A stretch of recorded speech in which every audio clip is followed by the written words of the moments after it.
back to the Verts Podcast. It's been a long time. I'm glad to be back. As always, I am your host, Sonny Weaver.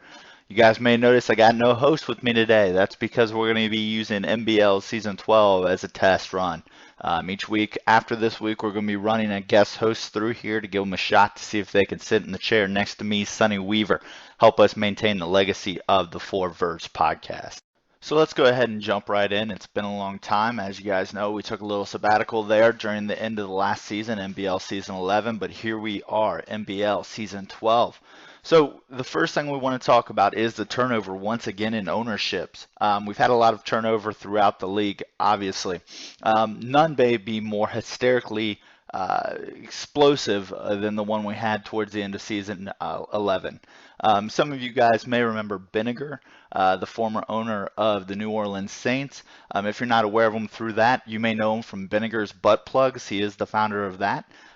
He is the preferred choice of things people like to stick up their ass.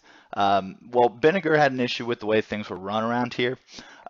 Through some discussions with the administration, it was determined that his ownership would no longer be accepted in NBL, and so Vinegar was had to shown the door. We've got a good group of owners here, I think, for NBL Season 12. I think we got a nice mix of veterans and newbies. We're going to continue to try to train the new ownerships, get them to understand the league bylaws, things like that, as we look forward to a great Season 12. So an interesting trade took place earlier in the week. The Kansas City Chiefs went out and acquired quarterback Robert Griffin III, gave up a third and a fifth, I believe. What's interesting about this is two things. It appears the Redskins are ready to move on from a failed draft pick. Robert Griffin just never panned out in Washington. Kansas City, even though they won week one, reached out to Griffin, put him in their week two while they still won, and they are 2-0. It's a little bit interesting because Griffin looked erratic, only completing roughly 50% of his passes. I'm not so sure that's the right move there, but that's something we'll have to keep a look on long term to see how it pans out. So let's cut the crap and get down to some football. The first thing that kind of jumps out onto the page for me is the AFC North. If you go ahead and take a look, the AFC North is 7-0 right now. Coming into this season with the ownership redistribution, it appeared this division was going to be tough. I'm not sure anybody knew that at this point there wouldn't even be a loss within the division. 7-0 with the Browns still yet to play their week 2 game. All the owners in this division have playoff experience. They know how to build teams, so it's really not that big of a surprise. Going forward, Bengals, Ravens next week, somebody's going to take a loss, but I think this division is going to have a lot to prove with the experience coming out of that division. What's even more impressive is no other division has more than 2 owners that are undefeated. So it looks like in the early run that the AFC North is going to be the division to beat, at least in the AFC. So looking around the league, the Detroit Lions are an interesting case. The defense has only given up roughly 8 points a game on average, but the offense is really struggling. Ownership there has a history of really pushing for high completion percentage, very accurate, take care of the ball, move down the field. Right now, Matthew Stafford's got a 55% completion percentage, and the guy's throwing a lot of interceptions. Pick sixes. He's really hurting his team. They're going to have to figure something out quick in Detroit if they want to keep this winning going. I know they've had some issues with drops. They're looking to move some guys around. You may see Golden Tate get pushed into the slot in order to get some guys on the outside some better looks. But they've got to figure something out there. The running game's doing all right. 3.2 yards a carry is okay, but they're going to have to find something quick. One advantage they may have is it looks like that division's opened up a little bit.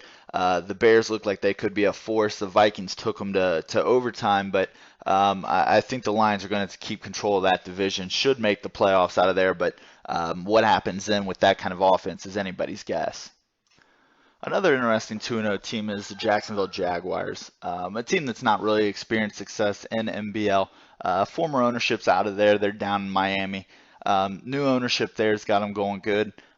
Number 1 in total rushing, 4th overall in total offense. Those Jaguars are putting up points. In a division that looks like it could be kind of weak. The Jacksonville Jaguars look like they may return to the playoffs for the first time in NBL history. So that'll be an exciting kind of storyline to watch throughout the year. It looks like Mac knows what he's doing down there, so I'm excited to see what those Jaguars are going to do. So let's kind of reverse course here for a second and take a look at some of these 0-2 teams. It is early in the season. Obviously, their season's not lost at 0-2, but there's some surprises out there for sure. First, looking at the AFC West, you've got three 0-2 teams. You've got the Chargers, the Broncos, and the Raiders. You've got the Chiefs in at 2-0 after the RG3 trade. We'll see how that works out, but that division's got to fix things fast. They are going to play each other, so there are going to be some wins to be had, but one concern I've got is for the Denver Broncos. You've got the same ownership there. There was no turnover. You've got a team with some serious talent on. Peyton Manning, his windows is closing quickly, so they're going to have to figure things out. Owner Backley there, he's got Super Bowls under his belt. I feel like he is going to get it figured out and should eventually get back into contention for that division, but it'll be something to watch as we go forward on how that goes. Another somewhat surprising 0-2 is the New York Giants. After a tough, heartbreaking loss to the Dallas Cowboys, 4th and 1 on the 1 yard line as time expires is always a kind of gut-wrenching experience, but to get hit and fumble the ball is just adding insult to injury. Owner Tom Monteith there is a longtime owner, previously of the Minnesota Vikings. Obviously, he had one of the worst histories in NBL history at one point, but he should get things righted there. He needs to do so quick. It's a tough division with good owners in it. If he wants any hopes of being in the playoffs this year, he's going to have to turn things around quickly. Looking forward to the future, he better right this ship because it's going to be a long road if he can't get things going well quickly. So real quickly, I want to mention some of these individual performances that are quite impressive early in the season. Looking around the league, Andy Dalton's leading the league in passing with 539 yards. I don't expect that to continue. I've talked to the coaches here in Cincinnati. We're looking to make Dalton just complimentary, more of a game manager. We're really going to lean on Jeremy Hill, who's second in the league right now in rushing yards. So I don't expect Andy Dalton to lead the league in passing for very long. But what is interesting is who's number 2, Bryce Petty of the New York Jets. 492 yards, 3 touchdowns. That rookie's looking pretty good. If you just scroll down to the rushing totals, though, you'll see it's another rookie in the lead. 34 attempts, 186, 5.5 yards, and 5 touchdowns for the rookie in Jacksonville, TJ Yeldon. I'm not sure there's another rookie running back who's going to catch him. He's got the inside track for Rookie of the Year, I think, but we'll have to wait and see. Second, there's Jeremy Hill of the Cincinnati Bengals, and third's Doug Martin of the Tampa Bay Buccaneers. And the rookie flavor just kind of continues on when you get to the wide receivers. Amari Cooper leads all receivers with 13 receptions. Next closest, I believe, is 11 to Antonio Brown with 170 yards, averaging about 13-1, a touch, but only 1 TD. Kind of surprising there.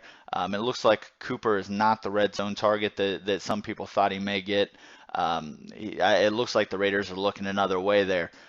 Cooper's TD totals, if they go up a little bit, he could be in that Rookie of the Year consideration. I don't expect him to be there at the end as far as receiving yards goes.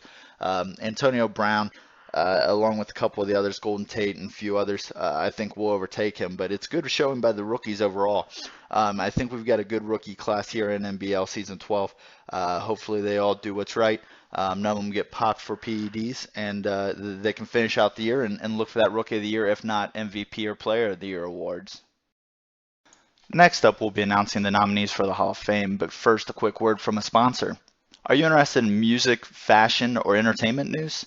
Check out thebrokenrobots.com for all of that news and much more. An official sponsor of the Verts Podcast and NBL.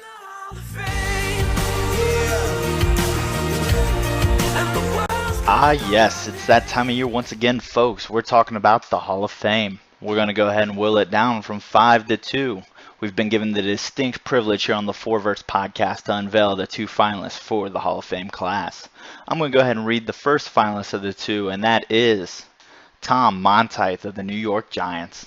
Many of you guys know Tom's an admin in NBL, handling much of the communication between the league and the members.